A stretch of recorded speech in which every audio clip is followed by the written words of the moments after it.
మాతృభాషా బోధన విలువలు. సామాన్య విలువలు. సంఘంలోని మానవులు ధర్మం, న్యాయం, నీతి సత్యం, స్నేహం, దయ, ప్రేమ లాంటి ఉత్తమ విలువలు కలిగి ఉండాలని చెప్పే విలువలే సామాన్య విలువలు. అంటే సంఘంలో ప్రతి ఒక్క మనిషి కూడా ధర్మం, న్యాయం, నీతి, సత్యం ఇవన్నీ కూడాను ఉత్తమ విలువలు కలిగి ఉండాలని చెప్పే విలువలని గురించి బోధించేది మాతృభాష బోధనా విలువల్లో ఉన్నటువంటి సామాన్య విలువలు. నెక్స్ట్, మాతృభాష బోధన వల్ల వ్యక్తిలోని అంతర్గతంగా ఉన్న దుష్ట లక్షణాలు పోయి ఉత్తమ లక్షణాలు అనేవి కలుగుతాయని చెప్పేవే వైయక్తిక విలువలు. సామాజిక విలువలు దేని నుండి కలుగుతాయి అంటే వైయక్తిక విలువల నుంచే సామాజిక విలువలు అనేవి కలుగుతాయి. సామాజిక విలువలను ఏమని పిలవవచ్చు? ఈ సామాజిక విలువల్ని మనము సమిష్టి విలువలు అని పిలవవచ్చు.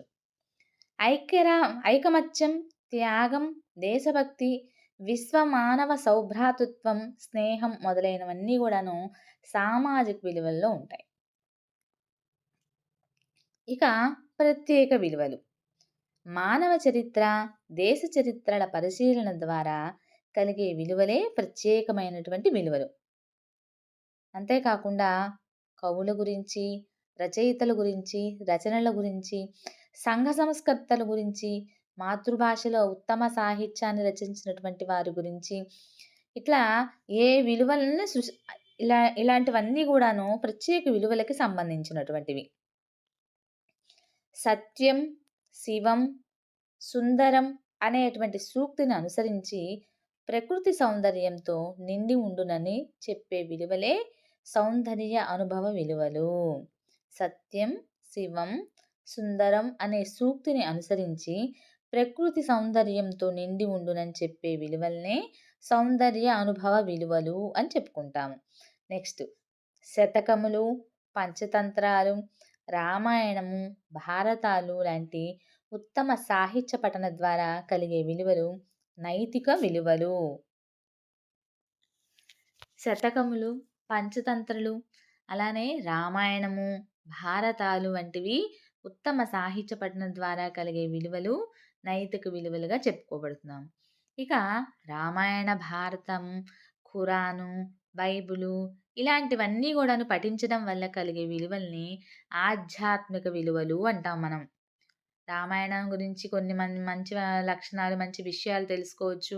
అలానే మహాభారతం నుంచి ఇవన్నీ కూడాను ఆధ్యాత్మికతకు సంబంధించినవి కాబట్టి మనం ఇవన్నీ నేర్చుకోవటం వల్ల ఆధ్యాత్మికమైనటువంటి విలువలను కూడా తెలుసుకోగలుగుతాము, నేర్చుకోగలుగుతాము. అలానే గానం, కవిత్వం, నాట్యం, శిల్పం, చిత్రలేఖనం ఇలాంటి కళల వల్ల మనిషికి కలిగే విలువలు సృజనాత్మక విలువలు. ఎందుకంటే ప్రతి వ్యక్తిలో ఏదో ఒక రకమైనటువంటి సృజనాత్మకత శక్తి అనేది ఉంటుంది. కొంతమందికి అవి బయటికి కనబడేలాగా ఉంటాయి, కొంతమందికి కనబడని విధంగా ఉంటాయి. కాబట్టి ఇలాంటి సృజనాత్మక వ్యక్తుల యొక్క విలువల్ని ఇవన్నీ కూడాను వీటి ద్వారా బయటకు వస్తూ ఉంటాయి. గానం, కవిత్వం, నాట్యం, శిల్పం, చిత్రలేఖనం లాంటి కళల వల్ల మనిషికి కలిగే విలువలే సృజనాత్మక విలువలుగా చెప్పుకోబడతాము. ఇక భాషా స్వభావం 2 రకాలు. భాషా స్వభావం అనేది 2 రకాలు. అది వాగ్రూపము, లిఖిత రూపము. భాషా స్వరూపము 2 రకాలు. ఒకటి వాగ్రూపము, 2 లిఖిత రూపము. వాగ్రూపం మానవుని ముఖయంత్రం నుండి వెలువడేది వాగ్రూపం. అంటే మనిషి శరీరంలో కాకుండా, ఆకారానికి సంబంధం లేకుండా మనిషి వాక్కు ద్వారా వెలువడేటువంటి ప్రతి ఒక్క పదాన్ని తెలియపరిచేదే వాక్కు. అలా మానవుని ముఖం నుండి వెలువడేదే వాగ్రూపము. నోటి ద్వారా వచ్చేటువంటి శబ్దాలు, అనుకరణలు ఇవన్నీ కూడాను వాగ్రూపం కిందకి వస్తాయి అన్నమాట.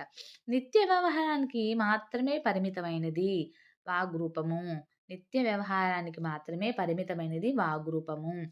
ఇక లిఖిత రూపము మనోభావాలకు స్థిరత్వాన్ని కల్పించి లేఖనా రూపంలో సుదూరంలో ఉన్న వారికి కూడా అందించేది లిఖిత రూప భాష.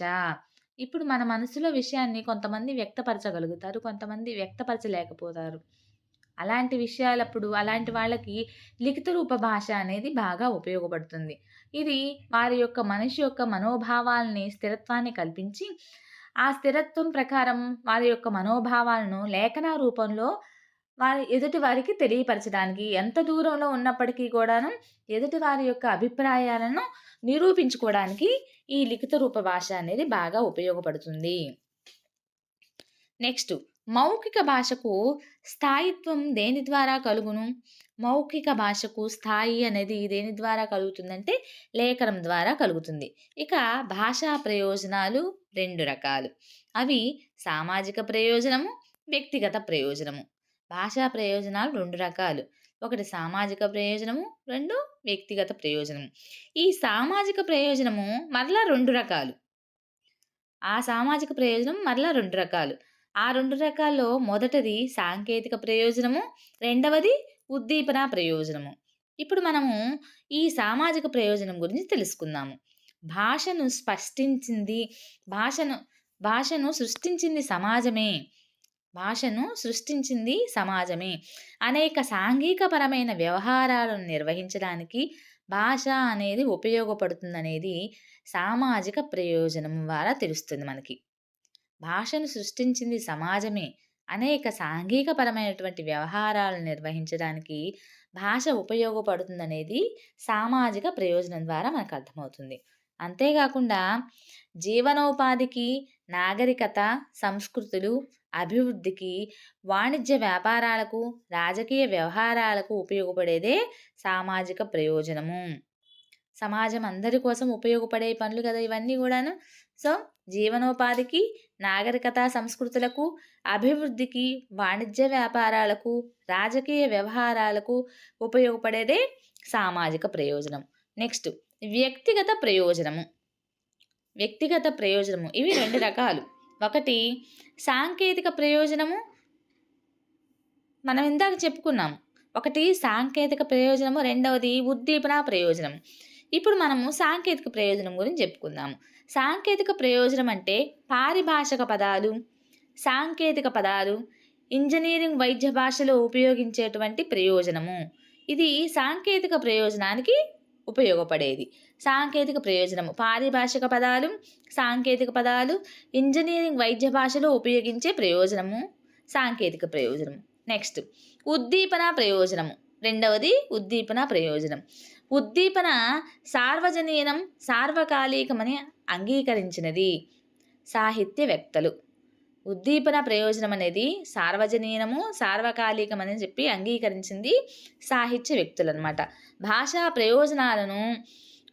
ప్రయోజనాలను సాంకేతిక ప్రయోజనమును ఉద్దీపన ప్రయోజనం అని పేర్కొన్నవారు, భాషా ప్రయోజనాలే సాంకేతిక ప్రయోజనము మరియు ఉద్దీపన ప్రయోజనము అని పేర్కొన్నవారు రిచర్డ్ అండ్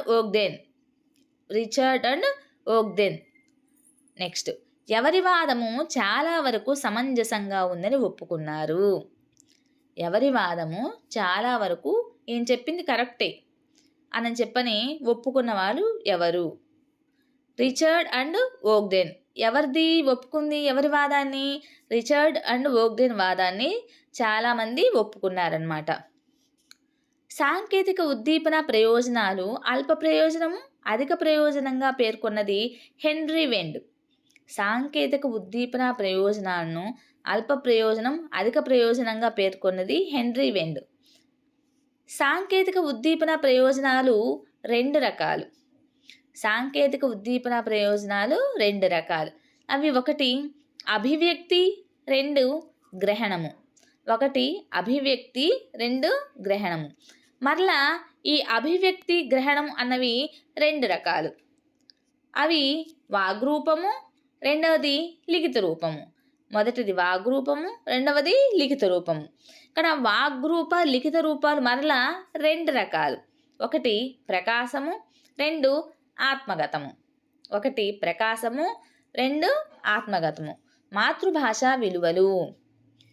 ఇందులో ఇంపార్టెంట్ పాయింట్స్ కొన్ని.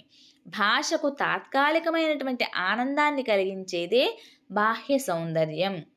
భాషకు తాత్కాలికమైనటువంటి ఆనందాన్ని కలిగించేదే బాహ్య సౌందర్యం.